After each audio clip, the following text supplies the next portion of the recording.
قرآن مجید فرقان حمید کی ایک معروف آیہ کریمہ میں نے تلاوت کی ہے، جس میں اللہ تبارک و تعالیٰ نے نبی پاک علیہ السلام کے مقدس اخلاق کی تعریف فرمائی ہے۔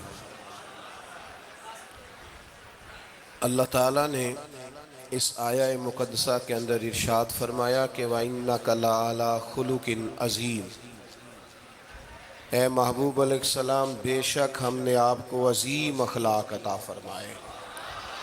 آپ عظیم اخلاق پر ہیں، آپ خلق عظیم کے مالک ہیں۔ انسانی زندگی کے اندر کچھ چیزوں کی اور کچھ رویوں کی بڑی زیادہ ضرورت ہوتی ہے۔ یہ جو انسان کے اخلاقی رویے ہوتے ہیں نا، یہ بھی بڑی اہم ضرورت ہوتے ہیں انسانی زندگی کو گزارنے کے لیے۔ اگر رویوں میں اخلاق نہ ہو، لہجوں میں خوبصورتی نہ ہو، تو انسان کے لیے وقت گزارنا نہایت مشکل ہو جاتا ہے۔ اللہ تعالیٰ آپ کو جزائے خیر دے۔ میں دوستوں سے کہتا رہتا ہوں کہ کسی کھلی جگہ پہ احباب کے لیے بندوبست کیا جائے تاکہ لوگ تکلیف کا شکار نہ ہوں۔ پیار سے آ جاتے ہیں کئی ساری جگہوں پہ، بلکہ شاید ساری جگہوں پہ اب یہی مسئلہ بنتا ہے جگہ کا، لیکن اس وقت احباب بعض۔ ہیلو، آپ تو وہ ہو نا بھیا؟ بتاؤ نا ہماری لاٹری کب لگے گی؟ کمال ہے، ہمیں کل ہی فیلنگ آئی تھی ان ہاتھوں کچھ شبھ کام ہونے والا ہے۔ کا توجہ نہیں کرتے پھر مشکل بڑھ جاتی ہے۔ اب تو جیسے ہے ویسے ہی رہے گا۔ بھئی آپ بولیں تو نانا، آپ اتنا شور کریں گے تو میں بات کیسے کروں گا؟ اللہ آپ کو سلامت رکھے۔ دعائے خیر کر دیں جی، دعا کر دیں۔ آپ چپ نہیں کر رہے تو میرا خیال ہے یہیں ختم کر دیں اجتماع کو، چونکہ میں تو آپ سب سے گناہگار ہوں جتنے آپ بیٹھے ہیں، پر مسجد کا ادب بہت زیادہ ہے۔ یہ اللہ کا گھر ہے۔ بیٹا آپ بیٹھ سکتے ہیں، ویسے مشکل نہیں کوئی بھی، لیکن اللہ جانے آپ کیوں نہیں بات سمجھنے کو تیار ہو رہے کہ آپ کے جو پیچھے لوگ ہیں وہ تکلیف میں، اور یہ تقریر بڑی مختصر سی ہونی ہے، آپ کو زیادہ تھکنا نہیں پڑے گا انشاءاللہ۔ یہ چند ایک باتیں ہیں۔ مجھے تو بزرگ بٹھا رہے تھے، لیکن میرا اصرار یہ ہوتا ہے کہ ایک بندہ بھی ہمارا انتظار نہ کرے، جو آئے ہیں وہ بات سنیں جلدی سے، اور لوگ اپنے اپنے معاملات میں بعد میں مصروف ہو جائیں۔ چلیں جی، ماشاءاللہ اللہ تعالیٰ نے خیر کیا ہے، کچھ بہتری۔ اب ایک دفعہ بلند آواز سے درود شریف پڑھیں۔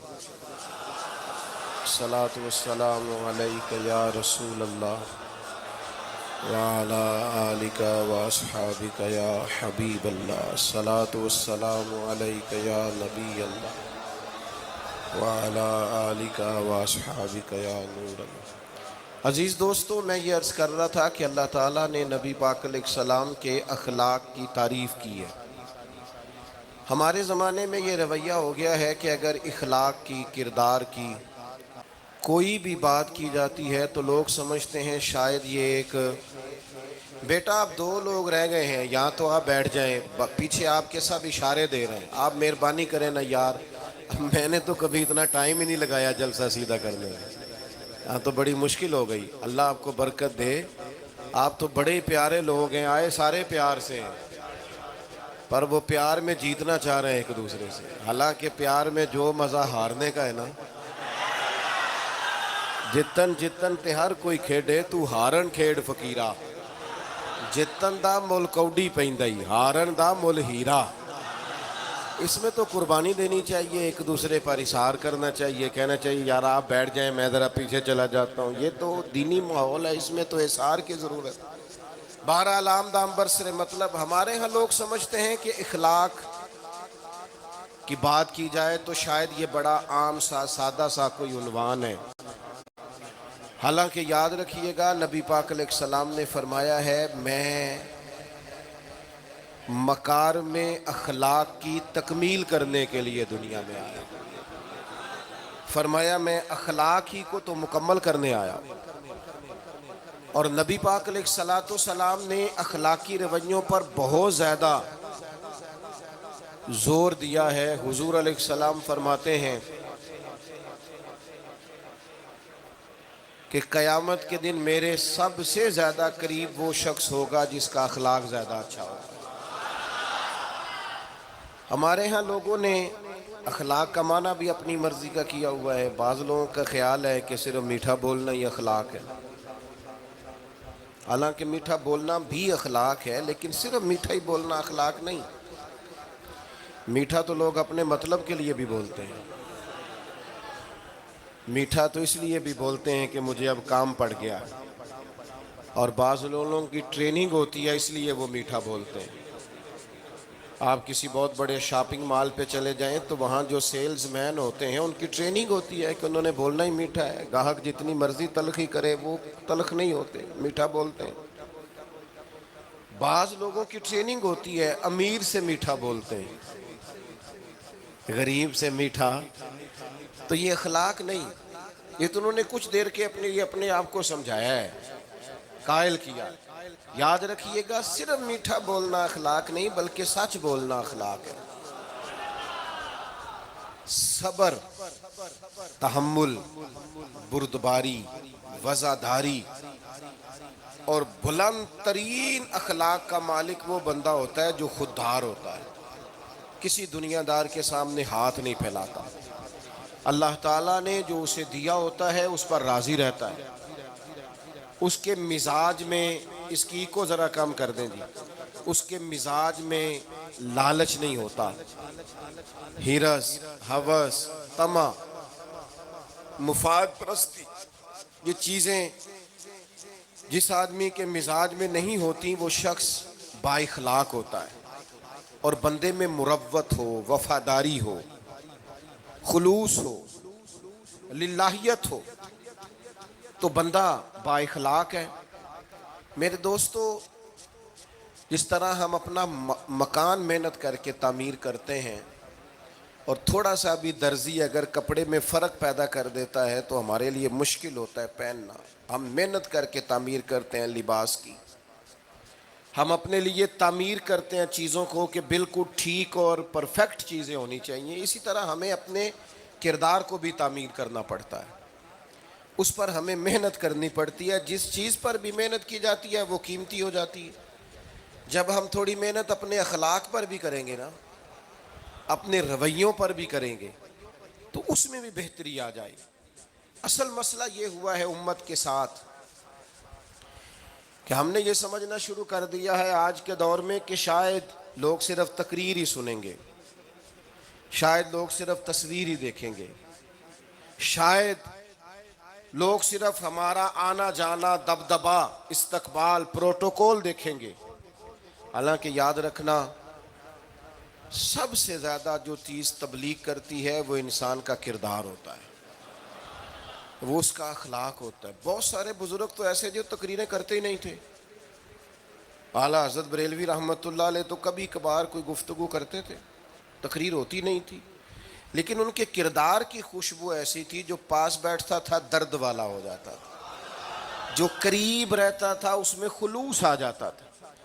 آپ جو اٹھتے بیٹھتے چلتے پھرتے کہتے ہیں اسی سے پتہ چل جاتا ہے کردار کس طرح کا ہے۔ اس کے لیے آپ کو، اور ویسے بھی امام راضی رحمۃ اللہ علیہ سے کسی نے کہا تھا با اخلاق کون ہوتا ہے؟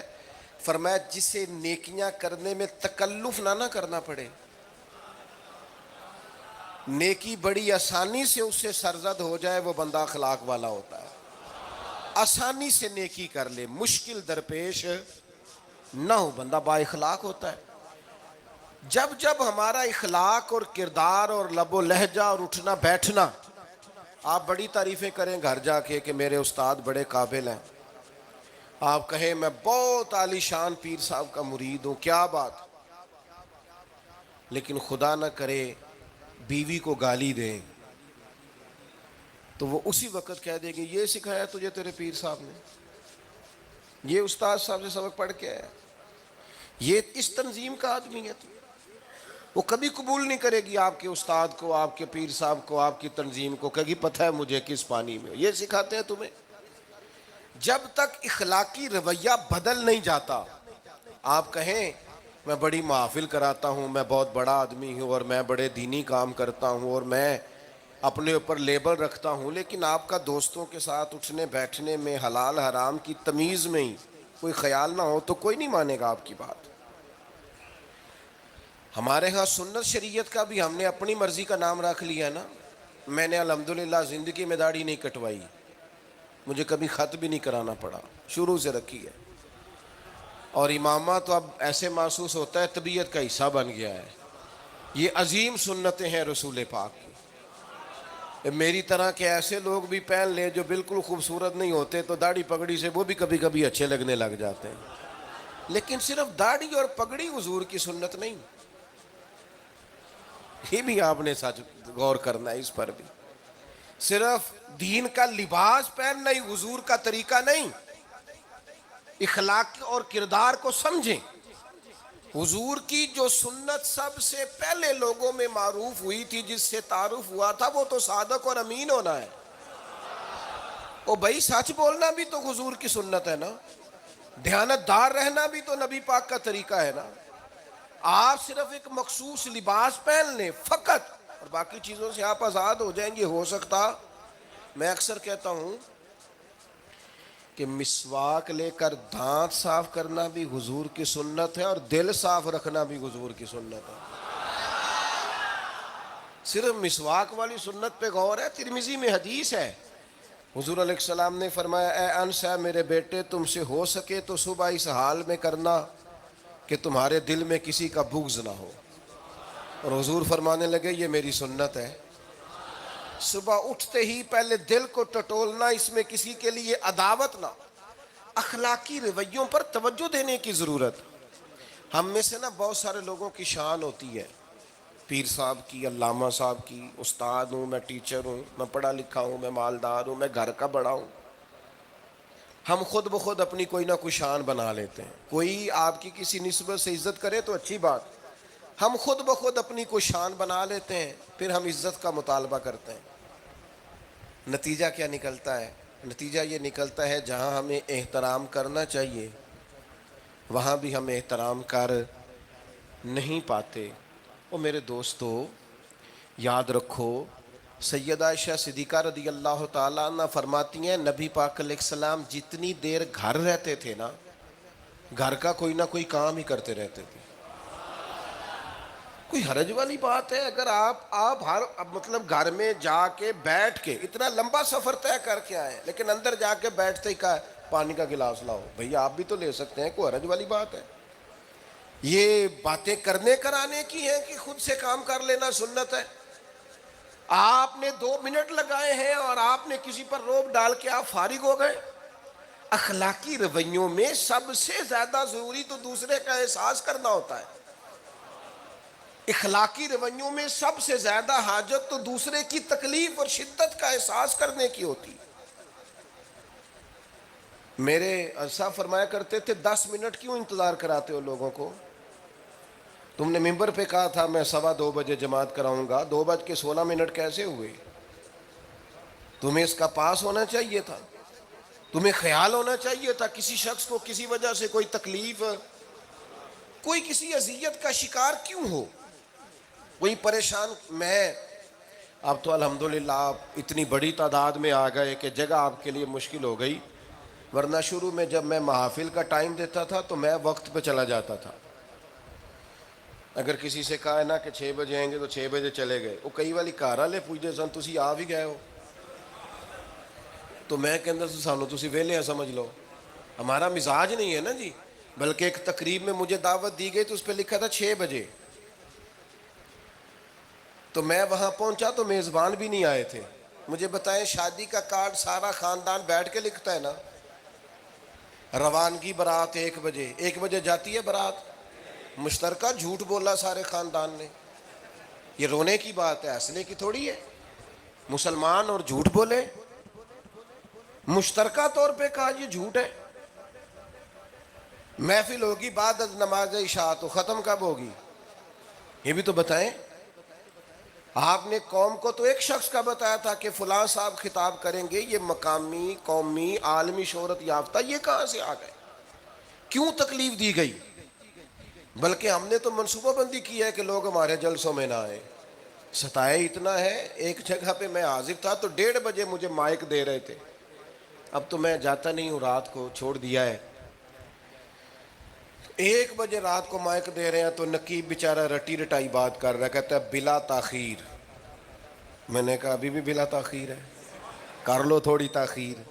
خدا کے بندو ختم کرو، آدھے گھنٹے میں مسئلے کی سمجھ آ جاتی ہے، ایک پیغام دو، بات ختم ہو گئی. اتنا الجھاؤ اور اتنا بات کو کھینچنے کا معنی کیا؟ اپنے رویوں کے اندر. میں چلا گیا 6 بجے تو میزبان صاحب بھی نہیں آئے تھے، تو وہ تقریب کب شروع ہوئی؟ 9 بجے.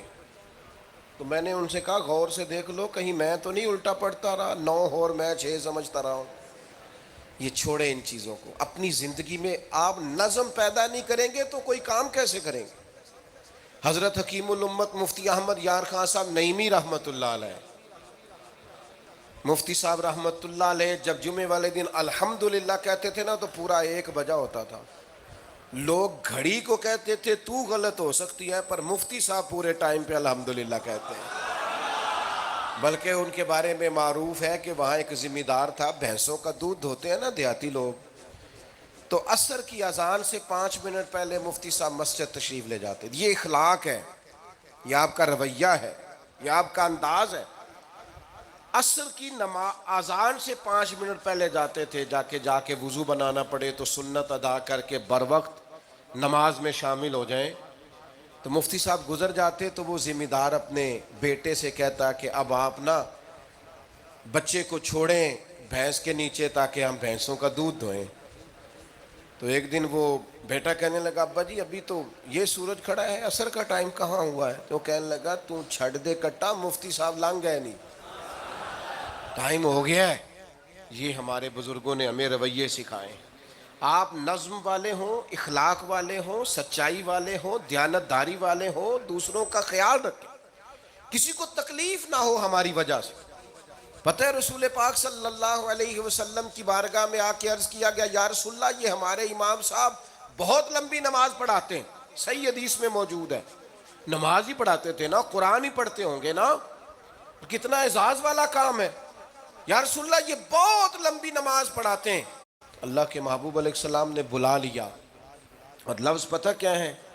حضور فرمانے لگے میں لوگوں کو دین کے قریب کرتا ہوں، آپ دور کرتے ہیں. فرمایا جب بھی نماز پڑھائیں معتدل پڑھائیں. اور خود حضور کا عمل کیا ہے؟ حضور فرماتے ہیں جب میں نماز میں کھڑا ہوتا ہوں تو میرا دل کرتا ہے میں لمبی نماز پڑھاؤں. ہمارا جب کسی شے کو دل کرے تو ہم چھوڑتے ہیں، میرا دل کرتا ہے میں لمبی نماز پڑھاؤں. لیکن حضور فرماتے ہیں پھر پیچھے سے کسی بچے کے رونے کی آواز آتی ہے، میں سوچتا ہوں اس کی ماں پریشان ہوگی، میں نماز مختصر کر دیتا. اور میرے بھائیوں نماز میں بھی لوگوں کا احساس، ہماری طبیعت ہی نہیں رہی. کوئی آدمی ہارن دے رہا پیچھے سے اور سامنے گاڑی میں 2 بندے کھڑے، گاڑی مین روڈ پہ کھڑے کر کے باتیں کر رہے ہیں، اور وہ ہارن بجا رہا ہے تو کہتے ہو ٹھہر جا، آگ بجھانی ہے جا کے. ایک تو آپ نے اتنا ظلم کیا کہ آپ نے روڈ بند کیا، اور دوسرا اخلاقی رویہ یہ ہے. اور میرے بھائی یہ بھی بد اخلاقی ہے کہ آپ اپنا موٹر سائیکل مین روڈ پہ کھڑے کر کے دکان پہ چلے جائیں، لوگوں کو تکلیف میں ڈالیں گے. اسلام اس کی اجازت نہیں دیتا. رستوں کے نشان مٹانے والے کو نبی پاک نے تنبیہ فرمائی. کسی کو تکلیف ہو، اذیت ہو، اور بعض لوگ سمجھتے ہیں کہ میں نے پریشر میں رکھی ہوئی ہے دنیا، ڈرتے ہیں لوگ مجھ سے. جو ڈر کے عزت کرتا ہے وہ خوف کھاتا ہے، اور جو محبت سے تجھے سلوٹ کرتا ہے وہ تیرا احترام کرتا ہے. بعض لوگ کسی کے شر سے بچنے کے لیے بھی اسے سلام کرتے ہیں، وہ عزت نہیں ہوتی، وہ عزت نہیں ہوتی کہ یہ تو رٹا ڈال دے گا.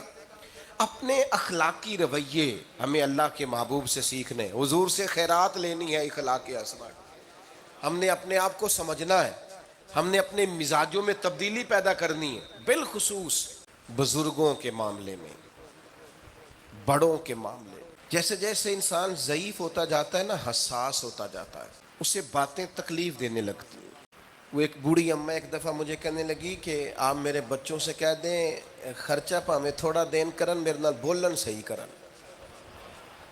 وہ جب اپنی بیویوں کے سامنے میرے ساتھ تھوڑا والیوم اونچا کر کے بات کرتے ہیں آواز کا تو مجھے تکلیف ہوتی ہے. اپنا رویہ، لہجہ، اس پر غور ہو. جوانی میں ہی تو برداشت کرنا ہوتا ہے. اپنے مزاج کو کبھی بکھرنے اور ٹوٹنے نہ دیں. اور سب سے زیادہ بندے کا پتہ ہی تب چلتا ہے جب کوئی اسے پورا غصہ دلائے، جو پھر کنٹرول کرے. وہی تو کمال آدمی ہوتا ہے. آ کے کہا گیا تھا نا نبی پاک علیہ السلام کو کہ یا رسول اللہ وہ معاذ اللہ ان لفظوں کے ساتھ تانا و تشنیع کرتے ہیں، نقل کفر نہ باشد. تو حضور فرمانے لگے وہ پتہ نہیں کس کی باتیں کرتے ہیں، مجھے تو اللہ نے محمد بنا کے بھیجا ہے. میں تو محمد ہوں اور محمد ہوتا ہی وہ ہے جس کی تعریفیں ہوں. وہ پتہ نہیں کس کی باتیں کر رہے ہیں، چھوڑو. وہ پتہ نہیں اس کی بات کر رہے ہوں گے جس کا وہ معاذ اللہ نام بگاڑتے ہیں. میرے عزیز، تھوڑا سا برداشت. اور آپ جملوں سے غور کریں، کسی کے لہجے سے غور کریں کہ وہ بندہ کہیں تکلیف میں تو نہیں، آزمائش میں تو نہیں. میں پہلے مختصر تقریر کرنا چاہ رہا تھا، اب آپ لوگوں نے اور مختصر کرا دیا مجھ سے، تو میں بس بات کو سمیٹنے لگا ہوں. آپ غور فرمائیں گے. ایک دن نبی پاک علیہ السلام نے سید عائشہ صدیقہ رضی اللہ تعالیٰ عنہ سے فرمایا. حضور فرمانے لگے عائشہ جب آپ مجھ سے خوش ہوتی ہیں تب بھی مجھے پتہ چل جاتا ہے، اور جب آپ کے دل میں کوئی بات ہوتی ہے تب بھی پتہ چل جاتا ہے. تو سیدہ پاک عرض کرنے لگی حضور مجھے میری ماں روئے، میں اور آپ سے ناراض. تو کریم فرمانے لگے بتاؤں پھر؟ یا رسول اللہ فرمائیے. حضور فرمانے لگے عائشہ آپ کبھی کبھی قسم اٹھاتی ہیں؟ یا رسول اللہ اٹھاتی ہوں. فرمایا جب آپ خوش ہوتی ہیں تو کہتی ہیں مجھے رب محمد کی قسم، اور جب دل میں کوئی بات ہوتی ہے پھر کہتی ہو جناب ابراہیم خلیل کے رب کی قسم. پھر حضرت ابراہیم کی نسبت سے قسم اٹھاتی ہو. تو جناب عائشہ کہتی ہیں حضور کی بات سن کے جو میرا حال تھا میں بتا نہیں سکتی. یا رسول اللہ آپ اتنا خیال کرتے ہیں؟ یہاں تک خیال فرماتے ہیں کوئی کیا بول رہا ہے؟ کہتی میں نے فوراً عرض کی کہ یا رسول اللہ مجھے رب محمد کی قسم ہو، میری زبان سے نام ہی جاتا ہے، میرے دل میں آپ ہر وقت موجود رہتے ہیں. دل میں آپ احساس پیدا کریں گے، آپ تھوڑا سا غور کریں گے، آپ کسی کی تکلیف کے بارے میں حساس ہوں گے. میرے بھائی پتہ کیا ہوتا ہے، 2 منٹ کا غصہ ہوتا ہے ہمارا، اور کئی دفعہ عمر بھر کا پچھتاوا چھوڑ جاتا ہے. ہمیں احساس ہوتا ہے ہم سے غلطی ہو گئی، ہمیں خیال ہوتا ہے کہ یہ لفظ مجھے کہنے نہیں چاہیے تھے، پر ہم سے سرزد ہو جاتے. میں ذاتی طور پہ آپ سے ایک بات عرض کروں، یہ میں ابھی آیا ہوں نا تو دوست پکڑتے ہیں دوڑتے ہیں. خیر اب فرق بھی ہے پکڑنے والے میں، پہلے دعا لینے والے ہوتے تھے، اب سارے فوٹو لینے والے ہوتے ہیں. یہ بھی مسئلہ ہے. اور بعض لوگوں کو فوٹو چاہیے ہوتی ہے، باقی جو ہوتا ہے ہو جائے، اس سے غرض نہیں ہوتی. میں نے بہت ساری جگہوں پہ جانا چھوڑ دیا ہے. اس کی وجہ یہ ہے کہ میری وجہ سے لوگوں کو تکلیف ہوتی ہے. اب میں یہاں موجود ہوں، یہاں سے مجھے آگے بڑھنا ہے. اب جہاں مجھے آگے جانا ہے وہ مجھے اس بات کی اجازت نہیں دے رہی چیز جہاں مجھے پہنچنا ہے کہ میں رکوں اور ایک ایک آدمی سے ملوں. جہاں ہمیں کہیں اور جانا ہوتا ہے وہ یہ تو پوچھتے ہی نہیں کہ آپ نکلے ہیں کہ نہیں نکلے، وہ تو کہتے ہیں کتنے پہنچے ہو. اب اتنی گنجائش نہیں ہوتی، لوگ آ رہے ہوتے ہیں. میں داتا صاحب رحمۃ اللہ علیہ چلا گیا حاضری دینے کے لیے، اس قدر دوڑ دھوپ ہوئی، لوگ اس طرح بھاگے. ظاہر ہے کچھ قرآن مجید پڑھ رہے ہوں گے، کچھ عبادت کر رہے ہوں گے. کئی دنوں تک میری طبیعت پہ بوجھ بنا رہا کہ تیری وجہ سے لوگوں کو تکلیف. بہت ساری جگہوں پہ نہیں جاتا، سائیڈ پہ ہو جاتا. کیوں؟ تکلیف ہوتی ہے لوگوں کو، پریشانی ہوتی ہے. ہمارا یہ تو مزاج ہے نہیں الا ماشاء اللہ کہ ہم کسی معاملے میں حالات کی نزاکت کو بھی سمجھیں گے، لیکن وہ چیزیں بوجھ بن جاتی ہیں بعض اوقات. اور یہ بوجھ ہمیں لینا چاہیے. ایک ہے کہ ہم لذت کشید کریں کہ دیکھا لوگ کیسے بھاگ رہے ہیں، اوہ ہو کیا بات. یہ نفس کے لیے تسکین ہے پر تھوڑی دیر کی. اخلاقی رویہ یہ نہیں ہے. اخلاقی رویہ یہ میں نے ان دو کام ہو جائے لوگوں کو تکلیف ہوتی ہے، بعض بزرگ اپنا آپ سمیٹ بھی نہیں پاتے بیچارے اور اذیت میں آ جاتے ہیں۔ تو میرے عزیز کچھ تھوڑا سا ہمیں اس بات کا بڑے مجموع میں آنے جانے میں بھی خیال رکھنا چاہیے کہ یار آپ گزر جائیں ذرا پیار سے پہلے، میں ہمت ور رکھتا ہوں، میں تھوڑی دیر کے بعد آ جاؤں، لیکن وہ ہمارے ہاں بس میں چڑھنا ہو، کسی اجتماع سے نکلنا ہو، جانے ہمیں کیا ہو جاتا ہے۔